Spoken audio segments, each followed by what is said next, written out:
同学们好，今天我们要学习的常见症状是咳嗽。那么有关咳嗽呢，我们也是从4个方面来进行介绍啊。有关咳嗽的定义、咳嗽的常见原因以及咳嗽相关疾病的诊断要点。另外呢，就是咳嗽的主要的处理措施，4个方面啊，对咳嗽呢进行一些了解。首先，什么叫咳嗽呢？咳嗽，它是人体清除呼吸道内的分泌物或者是异物的这样一种保护性的呼吸反射动作。当来自呼吸道黏膜、肺泡以及胸膜等这些部位的任何的刺激，都可以引起咳嗽动作。那么在正常情况下，气管、支气管会分泌少量的粘液，那么这对保持呼吸道黏膜的湿润呢，起到非常重要的作用。然而在病理情况下啊，比如说有炎症啊，这种病理情况下，气管和支气管呢，它的黏膜的分泌物大大增加啊，甚至呢还在肺泡内出现渗出液啊，就形成了痰液，然后借助咳嗽呢，将这个痰液排出体外，这样的一个动作呢，就称为咳痰。咳痰呢，显然它是一种病理现象，因此呢，咳嗽往往伴随有咳痰，而咳嗽、咳痰它是临床上最常见的症状之一。那么咳嗽它作为一种这种生理性的防御反应啊，那么显然是对机体有利的，对不对？但是呢，频繁的咳嗽或者是长期的咳嗽，它将影响工作、学习和休息，甚至呢还影响到你周围的人。这种情况呢，就为病理状况，那么应该详细的检查，及早的查明病因，进行诊断治疗。接下来我们了解一下咳嗽的常见的原因。那么我们每个同学呢，都发生过咳嗽这样的情况啊。一咳嗽，我们会想到哪些疾病可以引起咳嗽？首先想到的是什么？气管炎、呼吸系统的疾病，对不对？对了，气管炎呢是呼吸系统的疾病啊。接下来呢，还有胸膜的疾病啊。此外呢，就是心血管的疾病也可以引起咳嗽。除此之外，还有一些其他的原因可以引起咳嗽。下面我们就从这4个方面来做进一步的了解。咳嗽最常见于呼吸系统的疾病啊，那么我们先了解一下这个上呼吸道感染和下呼吸道感染这样的概念。听说过上呼吸道感染没有？上感简称为，当病原体像病毒、细菌那么侵入机体，引起呼吸道感染。如果这个感染只局限在环状软骨的上方环状软骨以上我们看到这个图上，那么就为上呼吸道感染。当感染发展到环状软骨以下包括有气管、支气管、毛细支气管、肺泡肺间质这些部位的感染呢，就为下呼吸道感染。所以说它的分水岭在哪个地方？环状软骨，我们可以把它简单的看成是哪个部位？喉以上、喉以下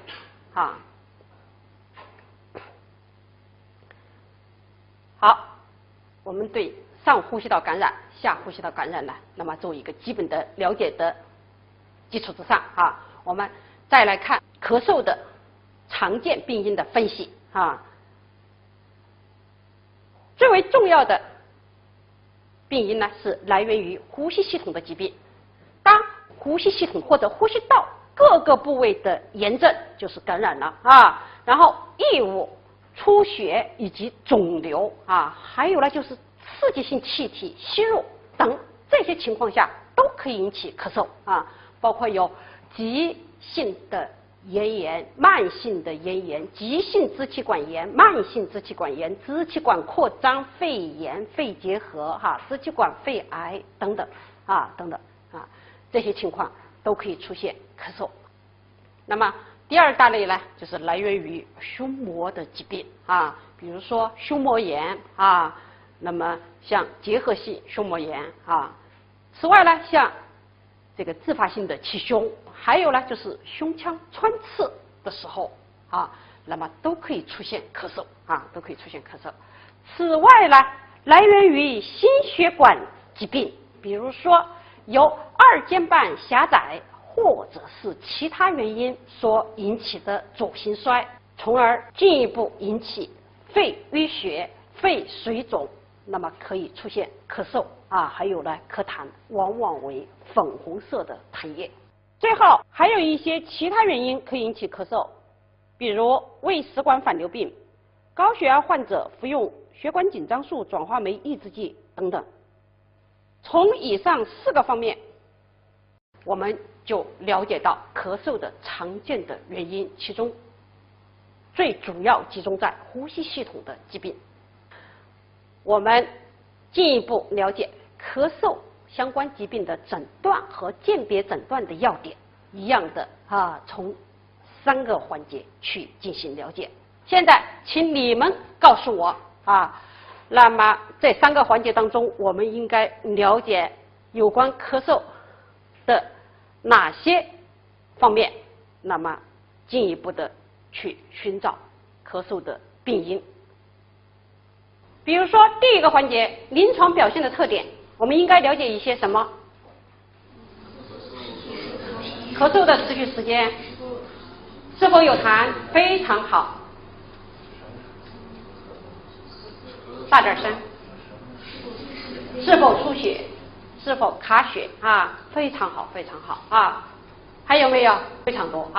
接下来伴随的症状和体征，除了咳嗽的发热，非常好那么实验室检查呢，我们应该查一些什么呢？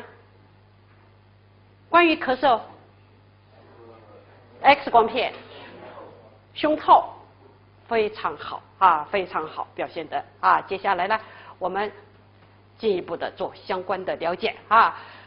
首先我们看第一个环节，临床表现的特点。关于咳嗽呢，我们应该进一步了解咳嗽的性质、咳嗽的时间与规律、咳嗽的音色，以及呢痰的性质和量。从这些角度呢，那么对咳嗽呢去进行相关了解首先我们看咳嗽的性质咳嗽无痰或者是痰量极少，称为呢干性咳嗽，简称干咳干咳。那么常见于急慢性咽炎、急性咽炎、慢性咽炎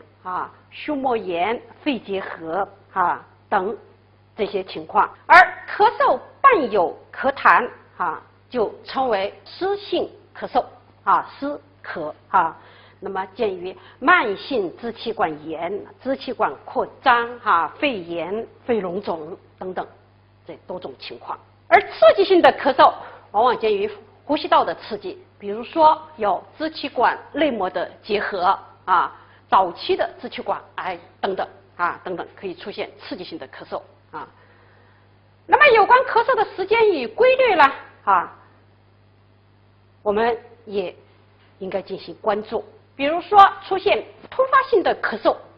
往往是因为吸入了刺激性的气体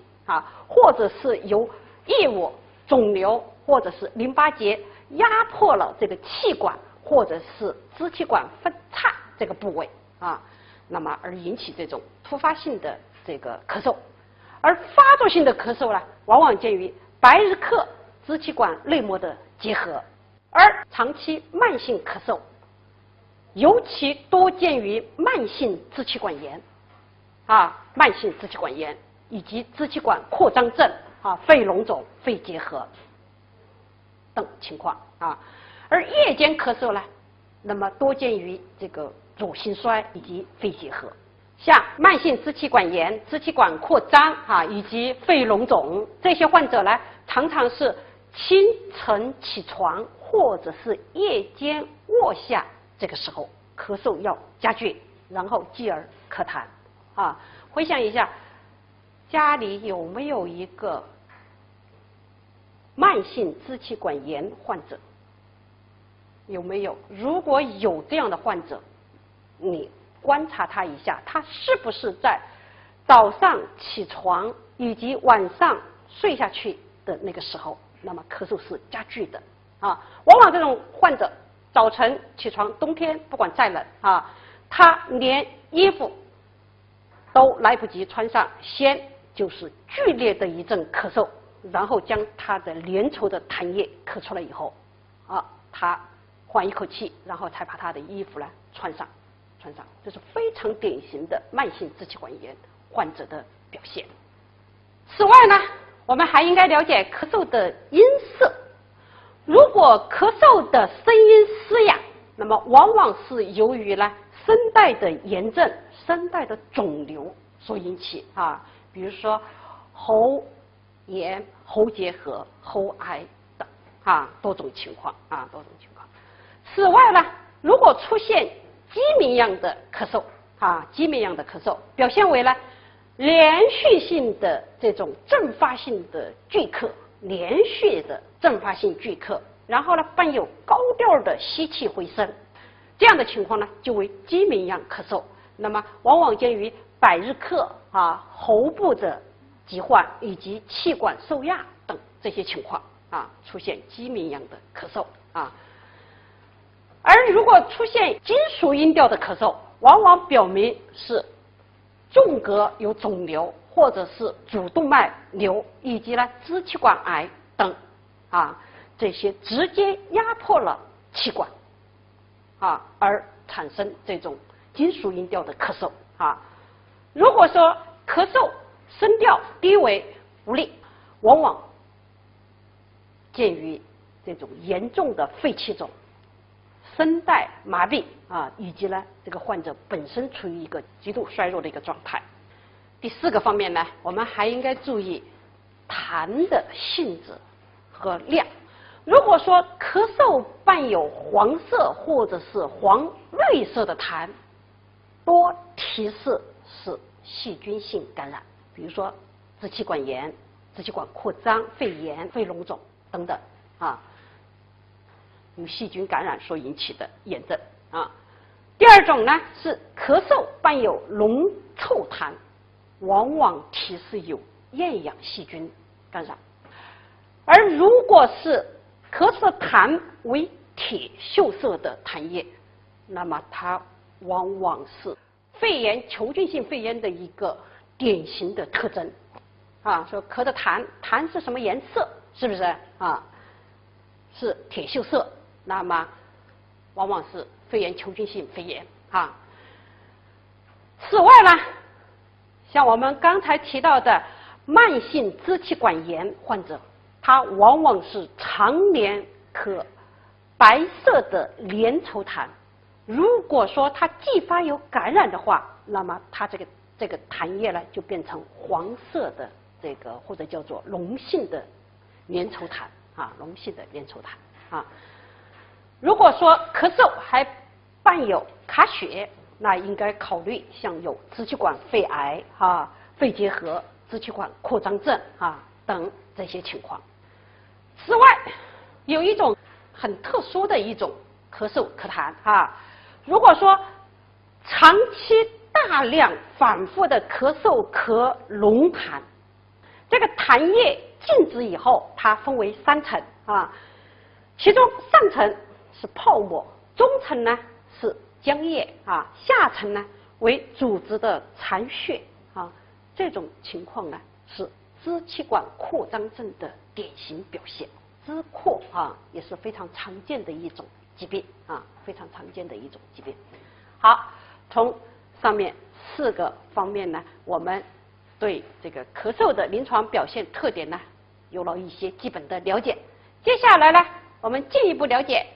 咳嗽啊有哪些伴随的症状和体征。如果说咳嗽还伴有发热，往往见于急性呼吸道感染，比如说急性支气管炎啊、急性肺炎啊。此外呢，还见于肺结核、胸膜炎等啊。此外呢，咳嗽伴有胸痛等啊，还有像这个肺栓塞等等啊这些情况，这是咳嗽伴有胸痛。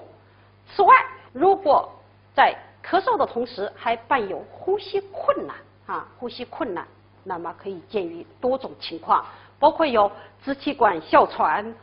慢性阻塞性的肺病、重症肺炎、肺结核、大量的胸腔积液、气胸、气管或者是支气管内有异物等这些情况都可以出现呼吸困难。咳嗽伴卡血，则见于支气管扩张症、肺结核、肺脓肿、支气管肺癌。如果说咳嗽伴有大量的浓痰，那么也多见于支气管扩张症、肺脓肿，还有呢就是支气管胸膜瘘，这是比较多见的伴随的症状和体征。此外呢，咳嗽如果伴有哮鸣音，那么往往见于支气管哮喘、慢性喘息性的支气管炎、心源性的哮喘，由急性左心衰而引起的啊。还有呢，就是气管或者是支气管内的异物啊，以及支气管肺癌等等这些情况下，都可以产生哮鸣音。这个哮鸣音呢是怎么产生呢？是由于气道变狭窄，那么气流通过这个较为狭窄的这个气道而产生的这个哮鸣音啊，而产生的哮鸣音。好，有关咳嗽的常见的伴随症状和体征呢，最主要的呢就是这些。接下来呢我们强调这个一种情况值得我们高度警惕。当出现以下的情况的时候尤其是40岁以上吸烟的男性那么就应该高度的警惕肺癌的可能性其中第一种，当出现无明显诱因的刺激性咳嗽，持续2到3周，而治疗没有明显效果。第二种呢，就是原有呼吸道疾病，它以前就有，但是现在咳嗽的性质发生了改变。第三种呢，就是持续或者是反复的在短期内出现痰中带血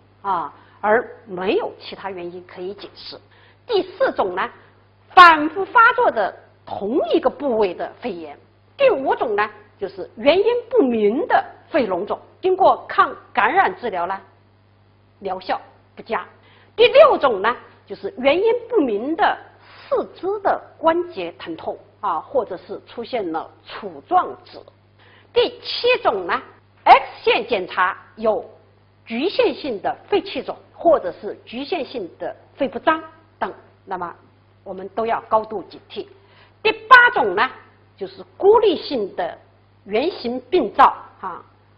或者是单侧的肺门阴影增大单侧的肺门阴影增大曾经我们的一个老师那么他儿子呢，因为感冒咳嗽2、3周好转不明显，他就带他儿子呢到医院去做一个胸透，那么儿子没有事，接下来呢叫这个老子也查一下，一查在场的所有人都不开枪了，为什么呢？发现他肺部有阴影，进一步叫他做一个胸片，那么再进一步做纤维支气管镜的检查。这个患者他实际上是医生，本身是医生，一查肺癌。那么他就是一个长期吸烟的一个40岁以上的一个男性，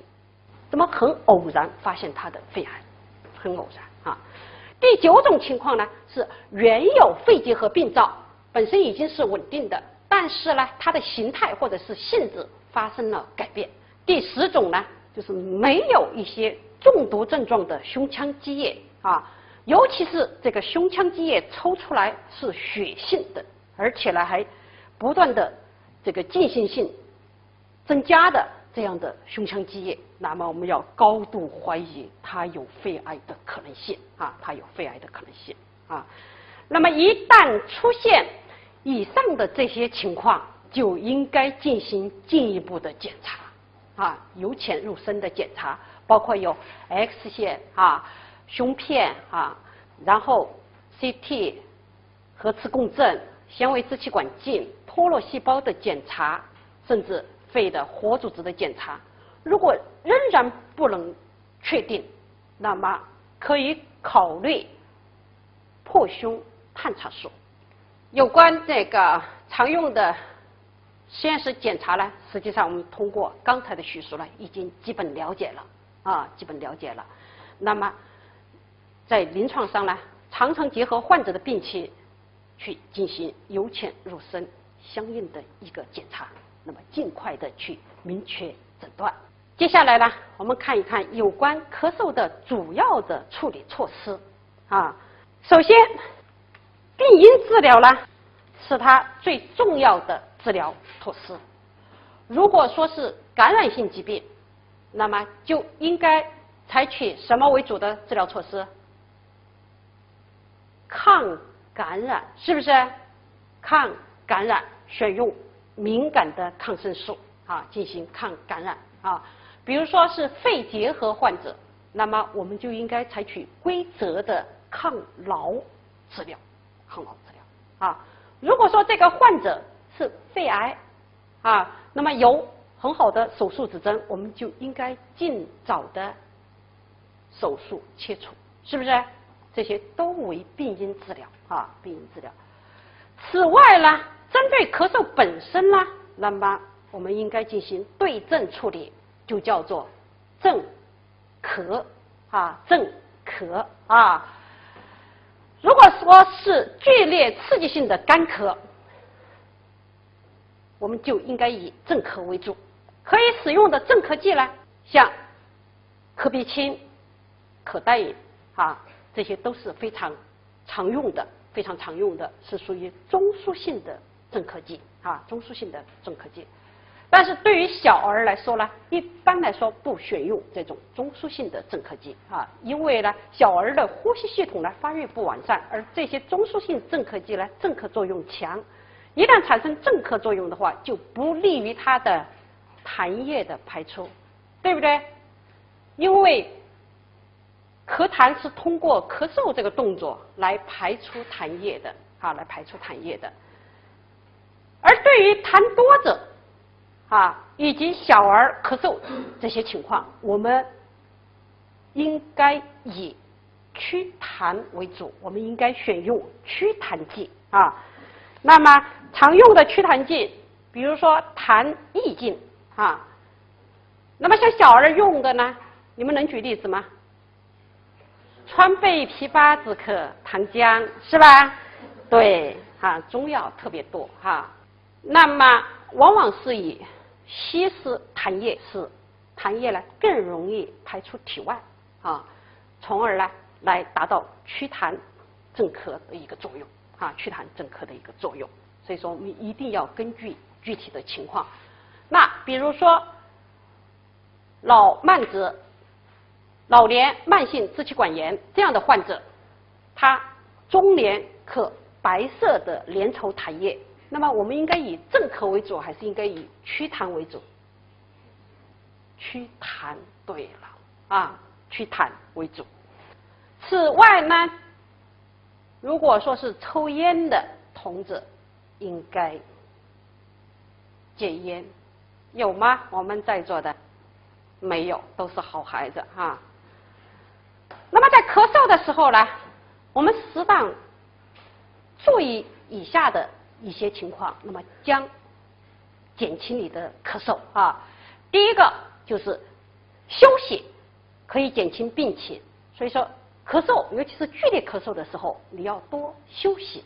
啊，多休息。我想你们都感受过啊。第二点呢，就是要保持身体温暖啊，不要再伤风感冒啊。所以我们特别有体会，尤其是像冬天，我们这次感冒咳嗽还没有好，下一个感冒又来了，咳嗽又加重，对不对啊？此外，第三点呢，要多喝水，以补充消耗过多的水分。同时呢，多喝水呢，那么可以稀释痰液啊，可以稀释痰液。第四点呢，我们要注意这个适当的多吃营养品啊，尤其这个时候不要去吃刺激性的食物，比如说烟、酒，还有辛辣的食物、冷饮等等啊。辛辣食物最典型的就是一盆火锅，是不是？这个时候你在咳嗽就不要去吃了。此外呢，常开窗，那么我们接触一些新鲜空气啊，接触一些新鲜空气啊。另外呢，就是一旦有感冒或者是有咳嗽的这些情况，那么要尽早的去治疗啊，以免呢这个拖延而出现经久不愈的咳嗽。经久不愈的咳嗽是非常非常常见的，非常非常常见的。那么对于这种咳嗽呢，经久不愈的咳嗽呢，我们不要长期的使用抗菌药物。这个时候应该把治疗的重点放在对呼吸道黏膜的保护啊、修复以及它功能的恢复方面，那么去缓解它的咳嗽。最后呢，我们通过上面的学习呢，那么我们可以得到以下的一些认识，其中咳嗽的性质、咳嗽的时间与规律、咳嗽的音色以及痰液的性质和量，对咳嗽相关疾病的诊断具有重要的意义。第二点呢，一旦出现无明显诱因或者是无法解释的呼吸系统的病情的时候，尤其是40岁以上的吸烟男性，应该高度警惕肺癌的可能性。那么建议呢，做进一步的诊治啊，进一步的诊治。此外，对于咳嗽的对症治疗的时候，那么对剧烈刺激性的干咳，宜采取呢镇咳剂；而对于痰多者呢，应该以祛痰措施为主啊，祛痰措施为主。好，今天我们的学习内容呢到此结束。最后呢，谢谢大家。